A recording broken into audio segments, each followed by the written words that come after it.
அதே மாதிரி முதியோர்கள் போகக்கூடாது. பட் என்னோட அன்பான வேண்டுகோள், முதியோர்கள், பச்சிளம் குழந்தைகள், அதே மாதிரி கர்ப்பிணி தாய்மார்கள் போன்ற எப்போவுமே நம்ம ஒரு எஃபெக்ட் ஆகக்கூடிய, அது கோமார்பிடிட்டி நிறைய இருக்கிறவங்க, சர்க்கரை ரத்த, அவங்கெல்லாம் எப்போவுமே இந்த 12லேருந்து 3 தவிர்க்க வேண்டும். முடிந்த அளவுக்கு அவ்வப்பொழுது நயல் பண்ணணும். பணி செய்வோருக்கு தான் மிகப்பெரிய, பர்டிகுலர் லேபர் கிளாஸ் இருக்காங்க இல்லையா, அவர்களுக்கு தான் மிகப்பெரிய சவாலாக இருக்கும்போது முடிந்த அளவுக்கு தலையை கவர் பண்ணி, சாதாரண காட்டன் கிளாத் வச்சு கவர் பண்ணணும். ஏன் அதே மாதிரி கருப்பு நிற உடைகளை நம்ம தவிர்க்க வேண்டும்.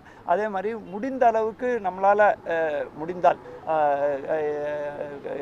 நம்ம ஏதாவது ஒரு காரணத்தில் தலை சுத்தல் பண்ணுற உடனடியாக அந்த அருகாமையில் அதுக்கும் நாங்கள் இப்போ ஒரு அட்வைஸ் என்ன கொடுத்துருக்கோன்னா, எங்கே இந்த மாதிரி மருத்துவ வசதிகள் இருக்குன்னு அங்கே லோக்கலில் தெரியும், வெளியில் வர்றதுக்கு தெரியாதுன்னு அதெல்லாம் நிறைய போர்டு போட சொல்லியிருக்கோம். புளியாந்தோப்பு மருத்துவமனை அடுத்த 500 மீட்டரில் உள்ளது, 300 மீட்டரில் உள்ளது, ஹெல்த் அண்ட் வெல்னஸ் சென்டர் இங்கே உள்ளது. இப்போ திருவான்மையூர் இருக்குன்னா அந்த மாதிரி ஒரு மக்களுக்கு இயல்பாக புரியக்கூட வகையில் இது வந்து